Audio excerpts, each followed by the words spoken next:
ప్రస్తుతం తెలంగాణలో చూస్తున్నారు కదండి, రేవంత్ రెడ్డి పరిపాలన విధానం మీకు ఏ విధంగా అనిపిస్తుంది? నచ్చలేదు మేడం. ఎందుకు నచ్చట్లేదు?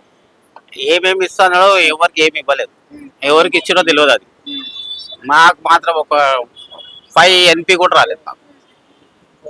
మేము అన్నిటికీ అప్లై చేసినాం, ఏది ఒక్క రూపాయి రాలేదు మాకు. అంటే ప్రాపర్ గా అప్లై చేస్తలేరు అని కొంతమంది అంటున్నారు. రానిచో మీరు Already అన్ని ఓకే కొట్టి స్టాంప్స్ తో సహా నా దగ్గర ఉంటాయి. ప్రూఫ్ కావాలంటే మీకు మీ నంబర్ ఇస్తే, అంటే మీ ఇది ఉంటుంది వాట్సాప్, దానికి నేను సెండ్ చేస్తాను. అది ఇంట్లోనే అన్ని డాక్యుమెంట్స్ నా దగ్గర. సో ఇదే విధంగా అంటే మనకి కేసీఆర్ ఉన్నప్పుడు ఇప్పటికి తేడా కనిపిస్తుంది. కేసీఆర్ బెటర్. ఎందుకు అట్లా?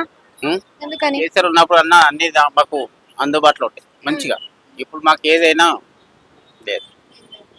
అంటే కేసీఆర్ పరిపాలనలో మీరు పొందిన లబ్ధి ఏంటి? రేవంత్ రెడ్డి పరిపాలనలో మీరు పొందని లబ్ధి ఏంటి అసలు? ఆయన దాంట్లో కూడా పొందలేదు, ఇన్న దాంట్లో కూడా పొందలేదు. కానీ ఆయన దీంట్లో ఒక డబుల్ బెడ్రూమ్ ఒకటి వచ్చింది కేసీఆర్ పరిపాలన. ఈయన పరిపాలనలో కూడా సర్వేలు జరిగాయి కదా, మరి ప్రాపర్ సర్వేస్ అనేవి జరిగాయి అంటారా లేదంటే? జరిగినాయి, అక్కడికే జరిగినాయి. అవి లోపట్నే అవి ఎక్కడ ఏం కావాలో ఆడనే స్టాప్ అయినాయి. అది మనకు మరి తెలియదు. ఇప్పుడు ఉద్యోగాలు లేని వాళ్ళ పరిస్థితి ఏ విధంగా ఉందంటారు?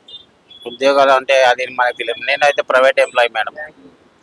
ఫ్రీ బస్ అనేది ఉంచడం కరెక్టే అంటారా అసలు? తీసారు ఎందుకని?